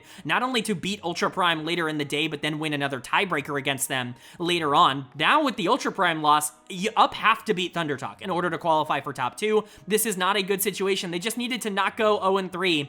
As you can see, it's not a good look for them, but credit to RNG for being able to stick it out and kind of keep themselves in qualification territory. Technically, their road was still possible at this point if they were able to beat AL. That obviously doesn't end up happening, but you can really summarize the mistakes of Ultra Prime down to one sentence in this game. It's Jiachi Kai'Sa. Like, there's no other thing that needs to be talked about. He plays one champion at an LPL quality level, and he dominates on that champion, and you gave him that champion. Jiachi's gonna get player of the game here for the Kai'Sa performance because he is so good at Kai'Sa, but man, they need to stop giving this guy Kai'Sa. He has not looked like an LPL caliber AD carry on any other champion. It's legit only the Kai'Sa, and he continues to get it, and he continues to win on it. Boy, did he take advantage of Ultra Prime, who just were not consistent at all at being able to try and stop it. I get the idea of wanting to play something like Xayah Rakan as the answer to it, because not only should it, you know, establish prio early in the 2v2 going into, you know, Kai'Sa Rel, but it also can scale alongside it and be useful later on, but none of that matters if he feels so comfortable playing the Kai'Sa, and that was the problem here. Jiachi just ended up getting super fed and being able to take over the game, and this is what I'm talking about with RNG. The way to beat them is to take Milky Way out of the equation, but if you leave up other options for the other laners to be able to win with, then that strategy goes out the window. As long as you don't let bot lane actively win the 2v2 and get super far ahead, then taking Milky Way out of the game does stifle a lot of those options. But if you're going to put all of your time and attention into stopping Milky Way, and then you lose bot lane in the 2v2, and the AD carry on the other side, Jiachi in this case, ends up getting super fed, then it's all for nothing. Like, the entire plan ends up, like, collapsing around it, and that's, I think, what happened to Ultra Prime in this game. Credit to RNG for understanding that their AD carry was popping off and being able to capitalize through that. I also think Tong Yuan was really good in this game on the Yone. He'll have a couple of good performances every once in a while. We've seen like 3 or 4 games from him this year where I've actually been like, huh, that was pretty good. Like, I'm decently impressed. Every other game has been kind of bad from Tong Yuan, and so I'm still not sold on him being anything other than a bottom 5-ish mid laner, but he's within the conversation. Was he better than Saber in this game? Yeah, he was better than Saber, and I think Saber's looked decently promising as a player on the other side. So credit to the carry duo here of Jiachi and Tong Yuan, and credit to RNG for understanding that Milky Way is going to receive a lot of pressure, and they just probably need to go elsewhere with their resources. And then, like I said, for Ultra Prime on the other side, the big problem here was just that they did not understand that giving Kai'Sa over was going to be such an issue. They had no answer to the Kai'Sa, and they ended up kind of getting obliterated for it. Dead of the game is going to go to Xiao once again, but this really was kind of a team dead of the game. I don't think Xiao was the player that really ran it down individually. I do think he was the one that was giving a lot of gold over to the Kai'Sa on the Rakan, but it's kind of his job. Like, for the most part, going in and dying was the thing he was supposed to do in this game. It was kind of the whole team. It was really just bad drafting, bad planning overall versus RNG, and bad execution, not being good enough. And like I said, this is a bad loss for them. If they had won this game, it puts them in a much better spot. It guarantees them at the very least a tiebreaker for second place going into the end of the day. Now it's all up in flux. They have to win in the final game of the day in order for them to even have a tiebreaker to get into Group Ascend, which is really not a great place for them to be, considering they were in second heading into the day. But then we move on to game number 5. It's Anyone's Legend taking on RNG, and RNG cannot replicate that magic. They do get the Kai'Sa once again. I want to point out, they are still allowing him to have Kai'Sa. Jia did still get it, but AL is good enough to be able to kind of stifle and stop that. I think they felt so comfortable and confident because they had so much already locked up, but at the end of the day, if you're going to give Flandre Rumble, if you're going to give him a champion that he can just destroy the game, like completely take over on, yeah, I would start to feel a little bit more comfortable about giving the enemy the champions they like too, because Flandre is just playing out of this world at the current moment. I don't even think it's all that up for debate. He's been the best player in the LPL so far in 2025. Like, I know that there are other options. Gala has been exceptionally good in spring, and I think that there were multiple players in winter that you could consider. Doenby, I think, has been really good throughout the entire year. You know, Pays and Scout, I think, have both been really good throughout the entire year. But Flandre has been dominant. Every game I watch of this guy, I just go, what else do we need to possibly see? Again, I really can't stress this enough. I think this is the best form he has ever been in as a player. He is just decimating every single game, and every single opportunity he has to beat top laners that he is just better than, he takes, and he runs with it into an extreme degree. Like, he is just unplayable against right now, whether it's on something like Sion, where he's, you know, making splashy plays 1v5 in the base, whether it's on Rumble, where he's taking over games. We've seen him things like Camille. We obviously know that the Gwen was a big problem for teams last week. He's not even brought out any of his weird signature picks like the Graves top that he's kind of known for. Flandre is just in an absurd spot right now. I think this guy is clearly the best top laner in the LPL, and I'm willing to claim that, like, very, very easily. It's not Bin, it's not 369, it's not any of these players with a bigger track record. Right now, it's Flandre. Nobody can stop him, and he continues to dominate. I also want to point out, Hope was just awesome across this entire day. Again, we already talked a bit about it, but this really has been a breakout year for him in terms of his consistency and just his ability to dominate games, to be a #1 primary option in terms of resources. He's never been as consistent as he has been right now as a #1 option, and specifically it's the laning phases that are, you know, encouraging, I will say, to me. He's never been a great laner. He's been a decent mid-game, like, skirmisher and a good team fighter throughout his entire career, but especially when he was on WE, it was really noticeable, like, oh, he's just not a good laner. He's not a good 2v2 player. That's not been the case so far this year. Now, is part of that Kayle, who I think is a good laner? Yeah, but Kale's a better roamer than he is a laner, and so for Hope and Kayle to be so good in the 2v2 is really encouraging. You know, I still think that Tarzan's been playing awesome. Shanks is kind of the forgotten man right now for me on AL, but it's not like he's been bad. He's still been really good. It's just AL is clicking on all cylinders. And then for RNG on the other side, this bot lane, even with Kai'Sa, was not able to really do anything. That's how good Hope and Kayle have been. Nickit is going to get dud of the game. But once again, it's just really like everybody on the RNG team that feels a bit outclassed. Now, that being said, there were moments where it felt like they were going to be in this game. Like, the kill score is actually really not all that different between these two teams. I think, you know, players like Xiaoxia, players like Tong Yuan, even a player like Milky Way, I think had moments. You know, Kai'Sa had gold. Jia had gold in this game. They just couldn't really do anything with it. And they never really felt like they were on the front foot in terms of being able to create action. The reason I'm giving this to Nickit is I think the Nico needed to be a lot more aggressive in terms of a lot of these engages, and the 2v2 is just not good. Again, Nickit feels like a downgrade in terms of what this team is getting in that stage of the game, and that's really not acceptable. I thought Nickit was going to come in and look really good like he did at the beginning of last split before that entire Ultra Prime team fell off of a cliff, but it's just not been the case.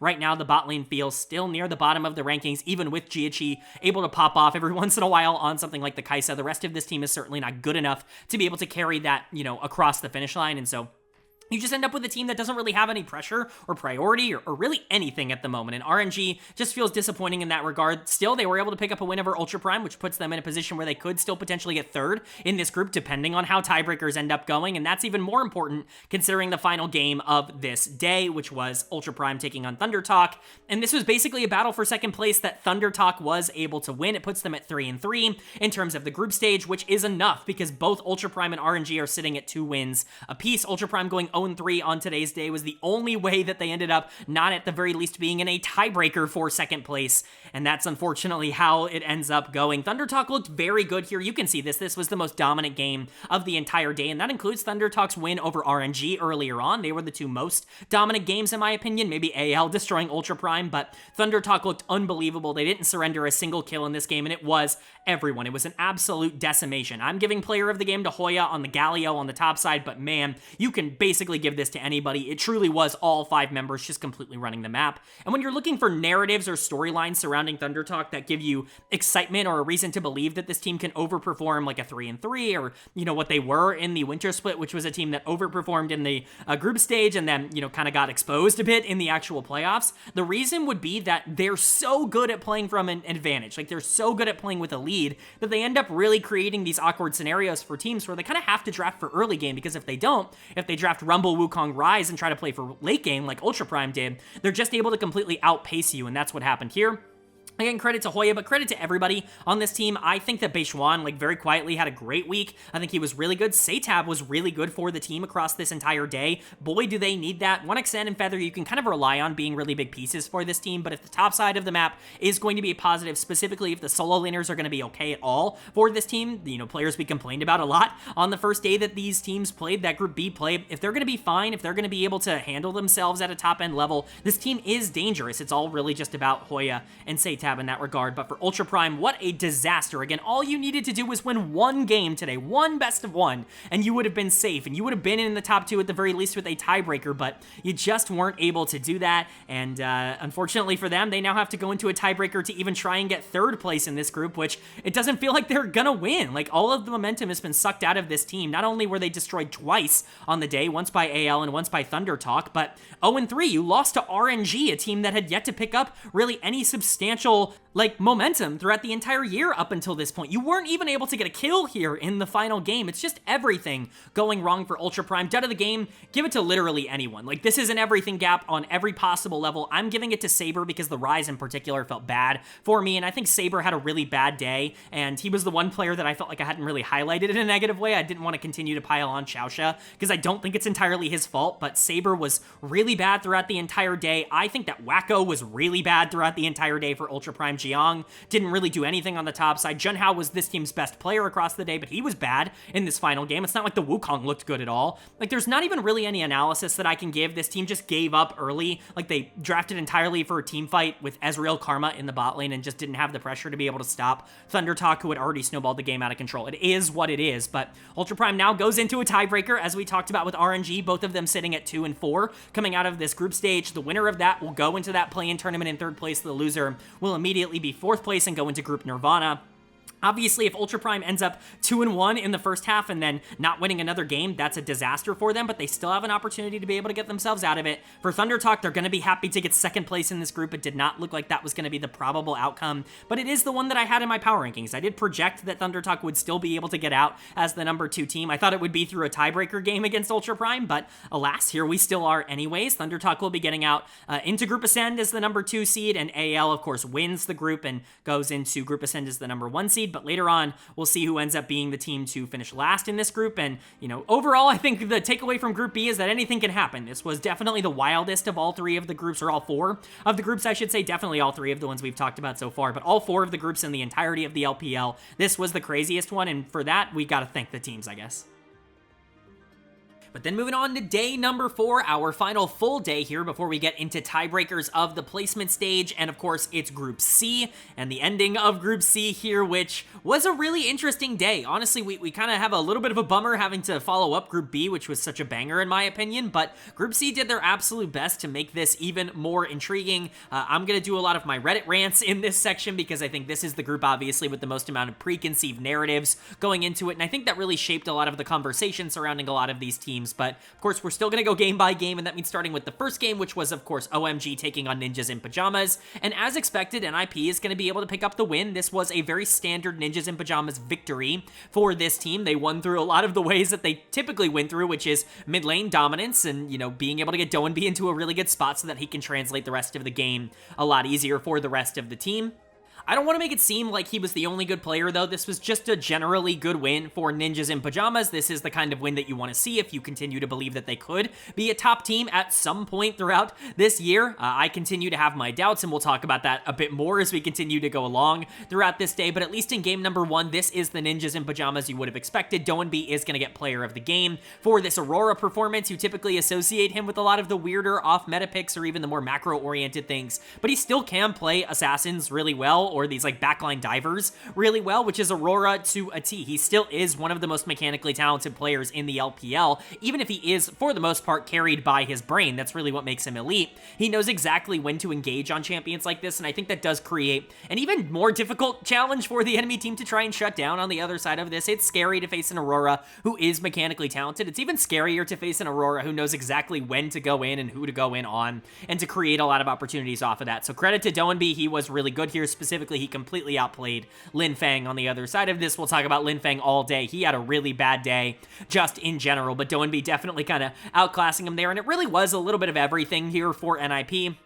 We've obviously complained about Shanji in particular on the top side, but Aki as well. The top side of the map just not being strong enough for NIP. I think that they were fine in this game. Again, the top side is the weakness for OMG, so maybe that's not entirely shocking, but it's still nice to see overall for Ninjas in Pajamas. But Leave and PP God were also pretty solid on the bot side. Generally, this was just a very complete game. The team in general looked very complete, but they did center around Doenby. This is the kind of game that they played a lot of in Winter, where they would center a lot of their attention around the middle of the map, use Doenby's prio and pressure to be able to take over and really establish a lot of momentum, and then utilize that to get someone like Leave into a good position to carry the back half of the game. And that's a very valid strategy to be able to win with. Ninjas in Pajamas is very good at this. And then for OMG on the other side, they just didn't really look particularly good in this game. A lot of mistakes coming in from OMG, specifically in the mid game, a lot of over positionings, and to me, a lot of that ended up falling onto Moham in the support position. He's going to get my dud of the game. I think you could very easily give this to mid jungle, like anybody in the mid jungle. Lin Feng was definitely the player I very much debated trying to give this one to, but I think Moham was just a little bit worse for OMG, all things considered, mostly because I think this game wasn't entirely out of the realm of like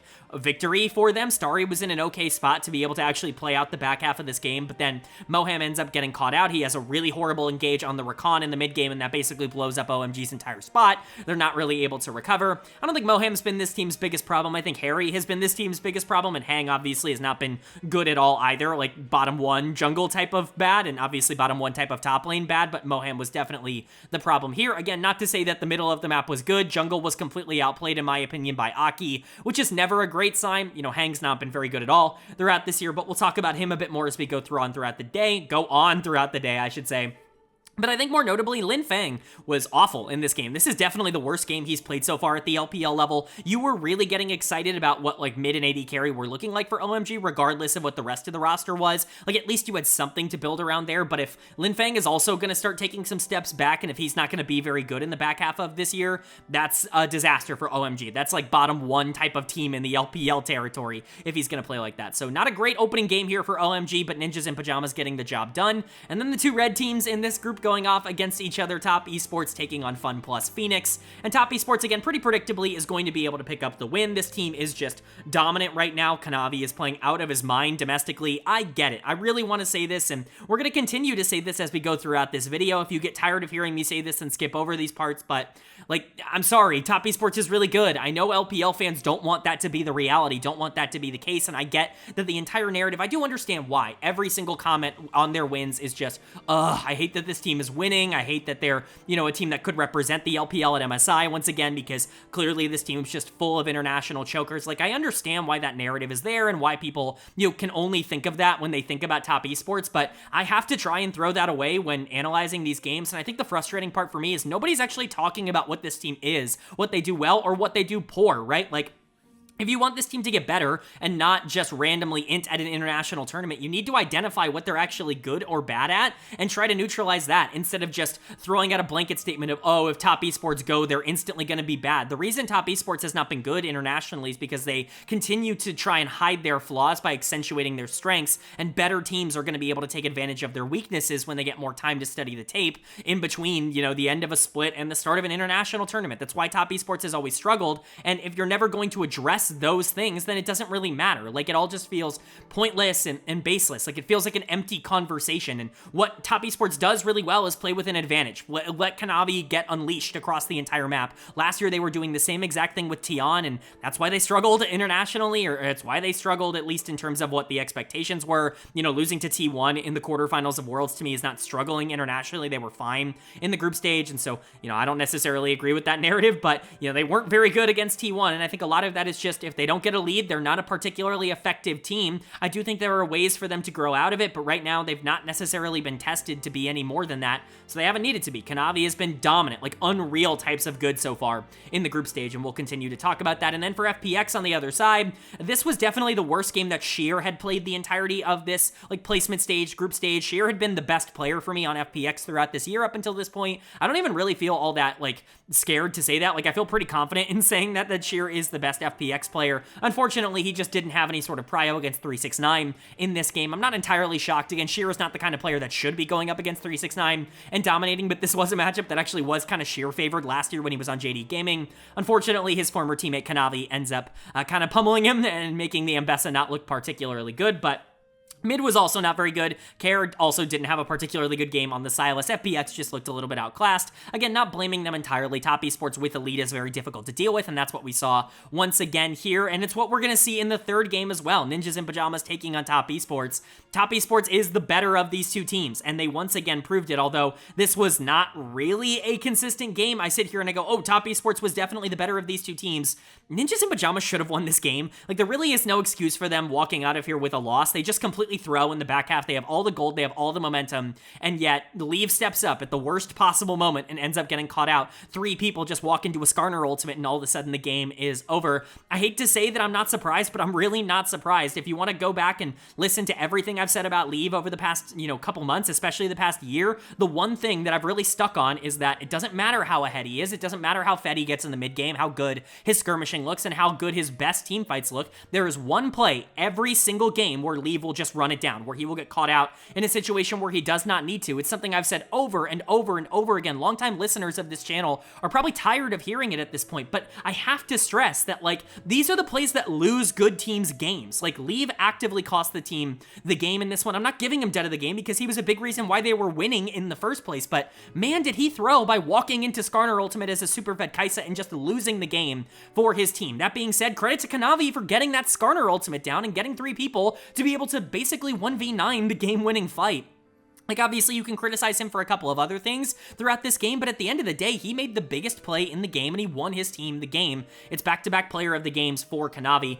The rest of the team had their problems. I very much considered a dead of the game on the side of Top Esports. Someone like Crisp, I think definitely deserved dead of the game on Renata. He did not play well. Someone like Jackie Love, I don't think had a particularly good game on the Varus. I think that there were a lot of mistakes made by Top Esports, but Kanavi was definitely the strength, and he was the one who won them the game with that Skarner ult. And then for NIP, dead of the game actually is going to go to Aki. It was very clear that Shanji and Aki were the weak links of Ninjas in Pajamas in this game. This honestly felt so formulaic that it's pretty difficult, because if you had watched my primer, or if you had watched like any of the games that I've talked about when it came to NIP, like everything I had said about this team and everything they had shown showed up in this game. It's Shanji and Aki being the weak links for a majority of the game, allowing the enemy team to stay in it and stay close in terms of gold, and then Leaf makes a game-losing play to just throw everything away when Doenby is trying his best to carry it on something like a Pantheon or some weird mid lane pick, right? Like, it's the most formulaic Ninjas in Pajamas loss that has ever happened. It's literally every single stereotype about every single one of these players just coming to fruition, and it's just unfortunate, right? Aki's gonna get dead of the game because for the most part he was out-jungled in this one. Like, Kanavi's not just getting player of the game for the Skarner ultimate. He was good throughout a majority of this game. Maybe not like perfect, but certainly good. But Aki was not very good. He wasn't good at the back half of the game on the Maokai. He wasn't really good at setting up the rest of his team. It just doesn't feel like he knows what he's supposed to do in terms of pressure in the mid game, and that really costs him against actually good junglers. But again, you want to give this to Leave? I think that that's totally fine. He made the game-losing play in the back half by stepping up and getting caught on Kaisa for basically no reason. Like, actually just for no reason. Like, no thought, no brain in that move. If you want to give dead of the game to Crisp or Jackie Love, I also do kind of understand that, because they weren't good for a majority of the game, but at the end of the day, Top Esports is walking out of here with a win, which That's all they were probably really looking for. So, good on them. And then in game number 4, this is a pretty important one. It's FPX taking on OMG, and this is a big win for OMG. This puts them in a great spot to be able to at least get a tiebreaker to try to get into 3rd place in this group. And you know what? This was an annihilation. This wasn't a close game at all. Don't let any of the stats here fool you. FPX was never in this game. OMG absolutely decimated them, and a lot of that was through the jungle. Hang is a very easy choice for player of the game, and I want to make my stance on Hang clear because it's going to come up once again in the game after this. I get that Reddit has, again, I use this term a lot for the LPL, but I get that Reddit has a bit of a hate boner for Hang because you see a jungler that you don't like and you just want to like pound it into the dirt that you want them out of the league. It was the case for Tarzan for a little while. Oops, that wasn't a very good take. It was the case for Beishwan for basically all of last year on Thunder Talk. Oops, that wasn't a very good. That didn't age very well. You know what I mean? Like all of these players that Reddit has just decided that they don't like. Hang is definitely there now, and I'll be honest, like Hang is worse than those players. It's not the same, but Hang has good games. Like pretending like we live in this alternate universe where there's no point to having a player like him in the LPL, I think is disingenuous to what the reality of the situation is. If he gets a lead early, he is good at being able to snowball games. Like he is good in the early game. The problem is if he doesn't win early, he has no other skill set. He's just very one-dimensional in terms of the way that he plays the game. And that's just not a particularly effective way to be able to win regularly at this level, but to pretend like you can't win at all is absurd. So really nice game from Hang. I think Moham also had a really good game here for OMG. This is definitely his best game of the entire split, in my opinion. Really good setups on the rel, really good follow through from Hang. Lin Feng I thought had a better game here. Generally speaking, I think, Starry was probably the weak link, quote unquote, but he still was super fed on Kai'Sa. Just some of the positioning errors that I talked about with some of the other AD carries didn't really end up coming back to bite them because FPX wasn't in a position to capitalize, but done of the game was super easy for me. It's got to go to Shadow. Like, this is one of the worst games that Shadow has played, and quite frankly, Shadow has just not been good so far in 2025. I would say this is the worst stretch we've ever watched him play. He was good on Mad Lions, somebody who succeeded in the LEC, came back to the LPL, and was okay for an LGD team that was kind of a disaster. He had no talent around him, and he showed some flashes, was really good for Ninjas in Pajamas in that year, where him and Angel just completely broke out as a duo, and then has been trying to find some stability outside of that since then, and hasn't really found it. I think this is the worst stretch I've ever seen him play. He's just not even really had a good game at all. Spoiler alert for a little bit later, that will change, as you can see on the screen, but at least up until this point, I was really starting to be like, man, I don't even know if you can start Shadow. Like, put Sorrow back in, you know what I mean? Maybe it was a mistake to bring Shadow in, because he had just not really been effective, and he was completely out-jungled by Hang in this game, which is never really that great of a sign. Also worth noting, mid and support were also not good at all. Care had a really bad game. I think Jue had a really bad game. I think it's almost undervalued how bad Jue was on the Alistair in this one, but Shadow definitely kind of stood out in the more negative way. Overall, this is a big win for OMG. Barring some crazy, upset in the last game of the day, they're probably in a position now to at least get a tiebreaker to get 3rd place, which is nice because they beat the team they're probably going to be in that tiebreaker against, but as you can see, it doesn't necessarily go that way, so we'll continue to go along. Game number 5 is up now, and it's Top Esports' last win here to go 6-0 in this group, and once again, it's a 3rd straight player of the game for Kanavi. They played 6 games in this group stage, and Kanavi got 5 player of the games. He is decimating the competition. It's like genuinely unfair how much better he is than all of the people that he's playing into, and I get it. We love to shit on Hang. Like, this is really where you look on Reddit, you look on Twitter, you look on a lot of these social media sites, and the conversation is entirely, oh, Hang doesn't deserve to be in the LPL. Hang is such a bad player. I think it's absurd to look at this game and blame Hang, like to look at the game that happened and to say that Poppy was the problem. Like, to me, I think you're completely missing the point. Like, there's no way to look at this game and have that opinion. Like, I'm not a fan of Hang. I continue to believe he's a bottom 2, bottom 1 jungler in the league, but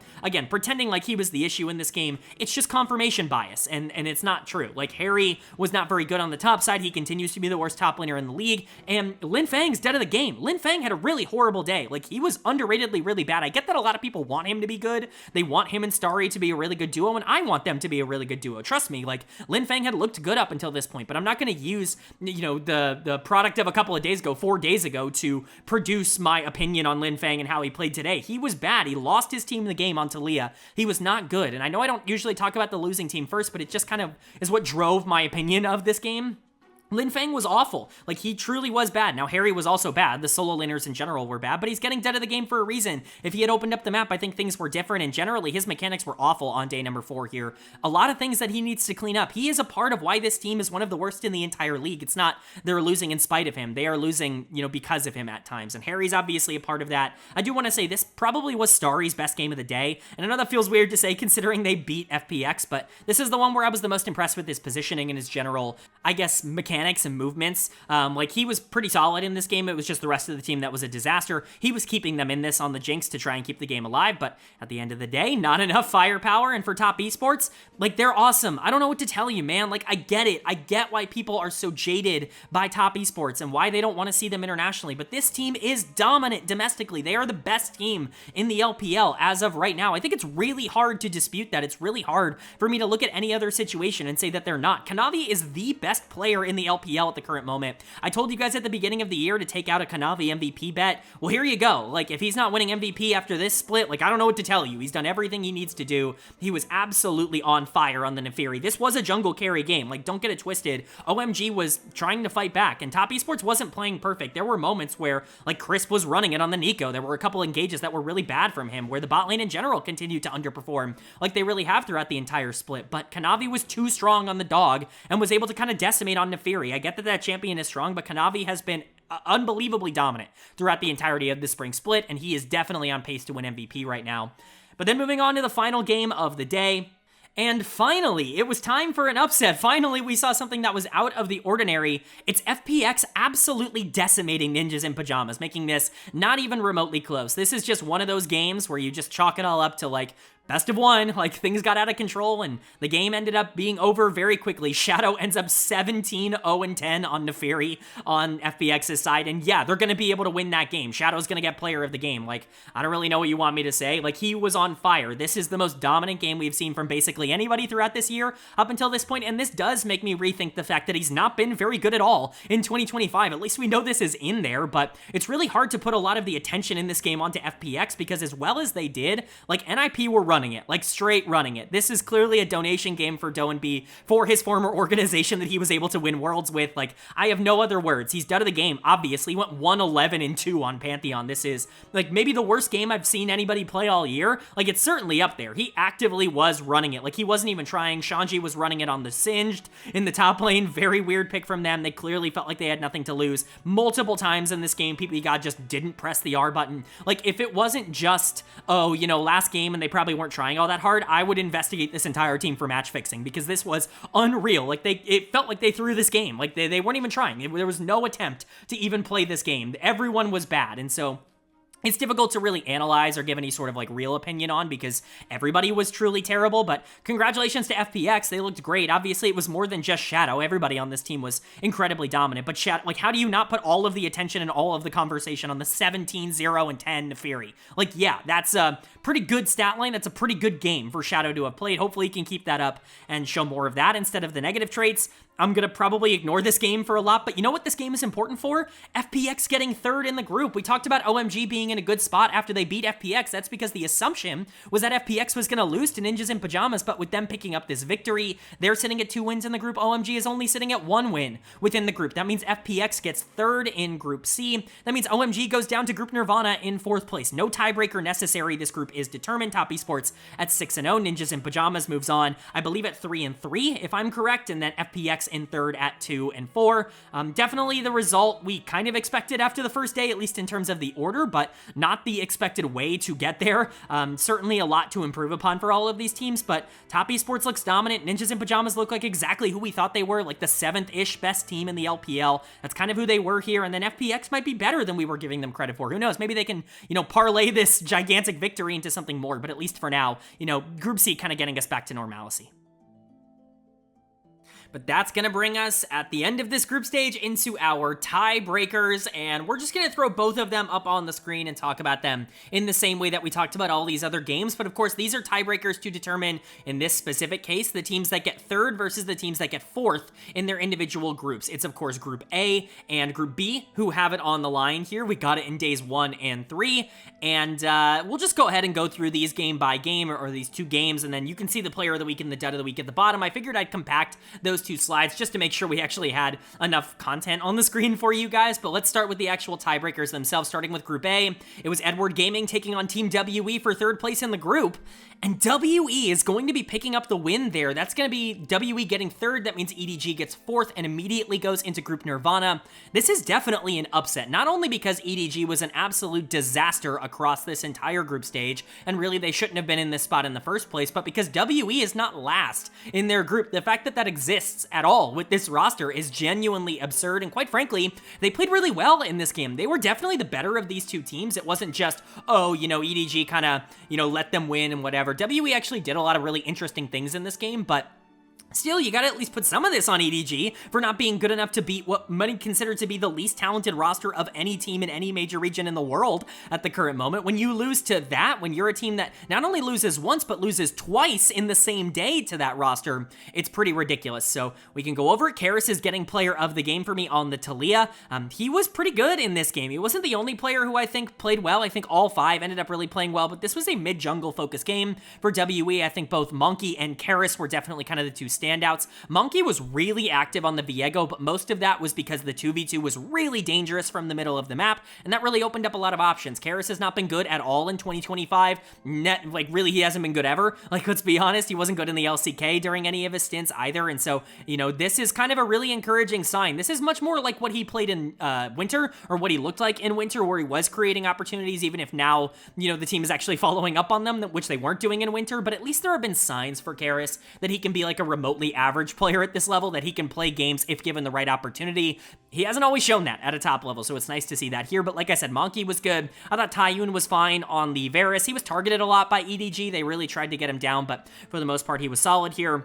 I think you could say the same thing for Vampire in the support position, and even the same thing for Cube on the Aatrox in the top lane. Overall, WE really didn't look all that bad on day number 2 here for them, or I guess day number 5. Technically, when they did end up winning this tiebreaker game, they really weren't all that bad, all things considered. So credit to WE for getting third, and for EDG, disaster. I mean, like, what else do you even really want me to say? This team is a disaster. This result is a disaster. Everything is going wrong for Edward Gaming right now. It's crazy to imagine that this team won Worlds 4 years ago, that's like the trajectory that they've been on. And obviously we see a lot of Worlds teams like around this zone. We see teams like FPX being really bad this year. We saw, you know, Invictus be very bad for a very long time before they turned it around and really spent some money this offseason. Like, Worlds winners don't have a great track record of being able to sustain that here in the LPL, and EDG is just kind of the next generation of that. ZDZ is the obvious choice for dead of the game, but quite frankly, everyone was really bad. I thought Zhao Hao had easily his worst game of the entire day. To get out jungle by Monkey in this spot is just unacceptable. Zhao Hao is a good player, and he did play well throughout most of the stage. He was this team's best and most valuable player throughout this entire stage, but this was a really bad time for him to have what is easily his worst game. I think you could say the same thing about basically the entire bot lane. Obviously, people are going to point out the MF pick. The #1 comment when you go to Reddit and look at the post-match thread for this game is, oh, picking MF in a do-or-die game. Oh yeah, picking a 60% win rate AD carry in a do-or-die game. I'm just so tired of doing this, man. Like, I'm so tired of having this conversation. The League community is just dumb sometimes. Like, I don't even really know what else to say. I'm just gonna leave it at that because I've already gone on so many tangents about that. I've tweeted about it. I've talked about it on the channel. You know my thoughts on MF. This is a very good champion who does a lot and combos really well with this draft. This is a very good draft from EDG, but that makes it even more frustrating when On doesn't really do anything, when Wink is really bad in a game like this, when Wink probably plays his worst game of the entire day in this. The only player who was doing anything was Angel, and he got outplayed by Karis on the other side of this. Like, this wasn't a close game. This wasn't, oh, EDG, you know, hung in there and tried their best. They got completely outplayed by WE. They lost to them twice in one day. This team is bottom 3, bottom 4 in the LPL right now. They are worse than WE, and that feels impossible, and that certainly feels unacceptable, and that's just not the position they should be in. But WE is going to be the first team to win their tiebreaker, to get that 3rd place spot, and to move into the, like, play-ins, the qualification stage there. The last chance, I think, is what it's called. And then the second matchup here was in Group B. It was between Ultra Prime and RNG. And Ultra Prime is going to pick up the victory. They're going to avoid disaster. They went 0-3 to even put themselves in this position to begin with. If they had failed so far that they ended up getting 4th in the group after being 2nd going into the final day, that would have been a disaster. But they do avoid it. They do pick up the win in the tiebreaker. And quite frankly, they played fine in this game. There's really not a lot to begrudge about their performance. I think Xiaoxia had his best game as a member of Ultra Prime. He's going to get player of the game for me, but it really is up for debate. I think Saber played well. I think Jiang played well. You know, Junhao, I think, did did good things. Wacko was really fed on the Kai'Sa. You know, obviously Kai'Sa was a really good champion throughout this entire group stage, but overall this is just a necessary win for Ultra Prime, and I think it's even more important to see the bot lane actually perform well, especially with RNG's bot lane being the strength of this team, but Junhao absolutely deserves a lot of credit. As much as I'd love to sit here and say Xiaoxia was doing everything, Junhao was up like 50 CS on Milky Way at like 12 minutes into the game, something absolutely ridiculous. Like, the jungle gap in this game was ginormous, and I think that's definitely worth pointing out, but Xiaoxia was definitely the one making the most amount of like big plays, and I think that's really where things came down to. But for RNG, like, what is happening with this team? First of all, Milky Way has been completely exposed. I see a lot of people talking in the Reddit about, like, oh, you know, what happened to Milky Way? Like, where did it go wrong? Why is he playing so poor? Is he throwing because he doesn't want to be on RNG? This guy just got figured out. He's very one-dimensional, and people found out what that one dimension was, and they took it away from him. If he's not playing something that can win in the early game, like, the dude doesn't exist. I'm going to be super real, and I'm sure people might really disagree with this. I'm actually really curious to hear what people's thoughts and opinions are. Milky Way is just a slightly more mechanically talented version of Hang. Like, they're not different. They're not really all that different as players. OMG Hang and RNG Milky Way, like, how, like, really, where is the line drawn? Both of them need to win early, and both of them rely on being able to snowball games out of control in order to be relevant. Milky Way can't play Sejuani. Hang can't play Sejuani. Like, they're the same player, except Milky Way is a little bit more mechanically talented. It's really not that big of a difference, and people want to make it out like Milky Way is some dominant player. Again, he got exposed in playoffs last year on FPX. It's why his performance really suffered at the end of last year. People have figured this guy out. The player I've always compared Milky Way to, and this is another player that I think is overhyped, and so maybe people are going to get mad that I'm even clumping any of these players together, but Milky Way is Bo. Like, they're the same player. There is no difference, in my opinion, on how these two play. Both of them need to win early, or else they're going to run it down in the later half of the game.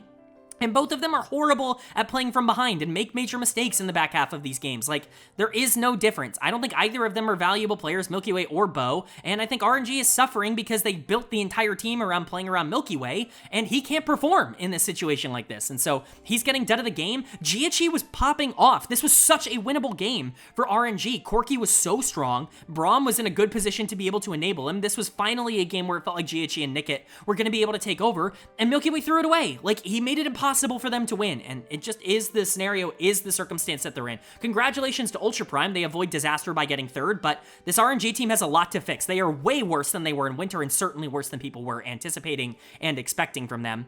But that's it for the tiebreakers. That means we know the results of all the groups. We'll go over that in just a moment, but kind of out of tradition, we're actually going to go over Player of the Week and Dud of the Week here, and then do the standings at the end. Player of the Week for me, pretty obvious. It's pretty much got to go to Kanavi. I didn't even really think about this. Kanavi was the best player in the LPL this week. He actively won his team 3 different games. 2 of them were dominant throughout the entire stretch of it. One of them was a game-winning Skarner ultimate. There's just no way I can look at this week and say that Kanavi wasn't the best player in the LPL, so he's getting Player of the Week. My honorable mentions, Xiaohu, the mid laner for Weibo Gaming. Obviously, he was incredible on day number 5, day number 1 of this second half of the week. The problem for me, and the reason he's not getting Player of the Week, is because it felt more like a team effort. Like, it was harder to isolate one member of Weibo being way better than the rest of them, and that's not a negative towards Xiaohu, it's a positive towards Weibo Gaming. So Xiaohu is the representative here, but he is going to just be an honorable mention. And then Flandre, the top laner for anyone's legend, he was exceptional. I feel really bad. There should be a third honorable mention here, and it should be Jeje, the jungler for Invictus Gaming, but I only have 2 on the graphic, and so I put Flandre here in his stead. But Kanavi is Player of the Week, Xiaohu, Flandre, and Jeje are really my honorable mentions. And then Dud of the Week became super easy after this tiebreaker. It's going to go to ZDZ, the top laner for Edward Gaming. He's just not playable at an LPL level. I'm sorry. There are multiple top laners and multiple players in general right now that have proven to not be playable at an LPL level. ZDZ might be leading the pack on that. I'm just so tired. Like, he's been given opportunity after opportunity after opportunity on good teams because he's Xiao Hao's friend and because, you know, clearly they just want to stay a duo, but this guy is not an LPL caliber top laner. He continues to get worse and worse every single year, and it's really, like, culminated right now in this EDG team being a disaster. There was nobody else I even considered for Dud of the Week. I would have considered Xiaoxia for Ultra Prime if they hadn't won the tiebreaker game and if he hadn't been such an integral part of winning the tiebreaker game, but it's just really hard for me to give it to him, even as bad as he was in the actual, like, group stage of his group. I think ZDZ deserves Dud of the Week, and I think Kanavi deserves Player of the Week, but that's the tiebreaker section. I hope you guys can understand maybe a bit of the graphical change, and, you know, these groups were certainly something.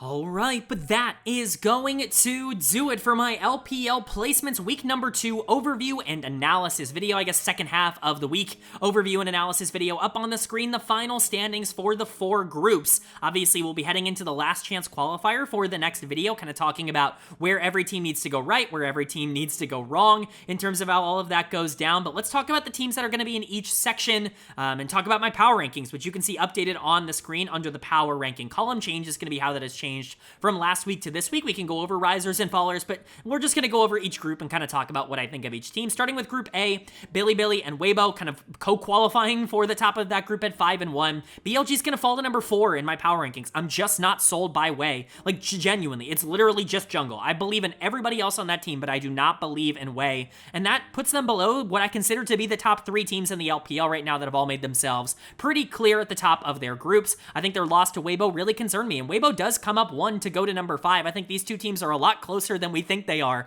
at the current moment, and Weibo had a great week. If they can continue it, if they can keep that momentum rolling, they can be a top 3, top 4, top 2, top 1 kind of team in the LPL. They have that kind of talent. I just need to see them do it a bit more consistently. And then we've got some movement here. WE gonna jump up 3 spots to number 13. They've been number 16 all year long. They're finally gonna get out, not only of the bottom 2, but out of that bottom 1 spot by going to number 13. Yeah, they won 2 games against Edward Gaming. I feel pretty good about putting them here at number 13. Now, EDG somehow, some way is still gonna stay above them in the power rankings. And I wanna make this abundantly clear about the power rankings. 9 down, whatever you want, man. Like genuinely, look at number 9. It's Fun plus Phoenix. You really think I feel good about having FPX at number 9 or LGD at number 10? I absolutely do not. There are so many bad teams in the LPL right now that it's honestly difficult to find anybody past number 8. Even number 8, I don't feel great about. And so, you know, WE at 13, EDG at 12. It's all just me trying to project out into the future. EDG was a disaster in the back half of the year. I have to imagine that the talent is going to be able to figure it out and get over the hump, but right now, it's just not there. They're only going to move down to 12. I still think I would take them over WE in like a theoretical matchup moving forward, but I think they are both going to be in Group Nirvana. So that's Group A. Group B, we have AL and Thunder Talk qualifying out. Of course, shout out to Thunder Talk for actually being able to finish it off. It didn't really look like they were going to be a team that got out of their group from, you know, the immediate qualification. It looked like they were going to have to go through the last chance qualifier, but they got the job done in the second half of the week to get number 2 in that group. You can see AL moving up to number 2. All of this effort, all of this work in terms of, you know, preseason projections, only to get back to the 2 finals teams being the top 2 teams. C'est la vie, but at the end of the day, AL is a top 2 team in the LPL right now, at least in my opinion. Invictus is very much coming for that spot. A team like Billy or Weibo could be clawing for that spot, but right now it's hard to bet against AL with where they have been all year long. And Thunder Talk's going to stay at 8. They are clearly worse than the actual good teams in the league, but they are clearly better than the actual bad teams in the league, and that's literally just number 8 right now. They're literally in a tier of their own. I can't quantify that anymore. Ultra Prime is going to drop 1 spot to number 11. If they had just won a game against RNG, they'd probably be number 9 in these power rankings. Like, legitimately, if they had just lost to AL and Thunder Talk and beaten RNG, even if they got blown out in the way that they did, I probably would keep them at number 9 because at least they performed like they were supposed to, but it took them a tiebreaker game, and at the very least, they were able to win it. So they're going to be at number 11, but I don't feel great about Ultra Prime, and RNG is going to fall a lot to number 14. I think this team's in real danger of being one of the 2 worst teams in the league and not being back for the summer split. That would be a disaster, not only for RNG, but probably for the LPL with one of their most historic organizations, but they got themselves into this situation with their stupid format, so can only blame them. Then for Group C, I got a new team at number 1. It's the defending champions. It's Top Esports. I'm sorry, this is the best team in the LPL right now. I just have a hard time looking at it any other way. I get that they had an easier group like NIP, FPX, OMG. These are not particularly good teams, but Top Esports was so much better than all of them that it's just really hard for me to put them anywhere else. I get that that game against NIP was not clean, but they did what they were supposed to do. They let NIP beat themselves. Like, it's a good scouting report, and even if they had lost that game, I kind of feel like they still would be number 1 for me. I just feel like this team is so dominant domestically until teams are able to take them out of their comfort zone in the early game. I just don't think they're going to be beatable. So sorry, LPL fans, they still come in at number 1 for me. NIP is going to stay at number 7 in the same way that Thunder Talk feels locked in at 8. NIP feels locked in at 7. Like, they are definitely worse than the teams that are competitive near the top of the standings because they're so one-dimensional, but like that one dimension is really hard to stop. So they come in at number 7. FPX is going to jump all the way up to number 9. Boy, do I not feel good about this, but they won a couple of games, and so that gets them to number 9. I like their roster. roster at least a little bit more than others on this list. Shadow looked dominant. If he can keep that up, maybe they've got something. I like Sheer. I like Assume. I think Dway could be a good player. You know, there's pieces here, so they move up to number 9, but OMG is going to stay at number 15. They don't fall down to number 16, but they still are in the bottom 2 for me. I still would project this team to be one of the first 2 teams eliminated in Group Nirvana as of right now. I would actually feel even more confident about that now than I did going into this week. I just think with Lin Feng now performing poorly, Starry has shown some weaknesses. The top side of the map is a disaster.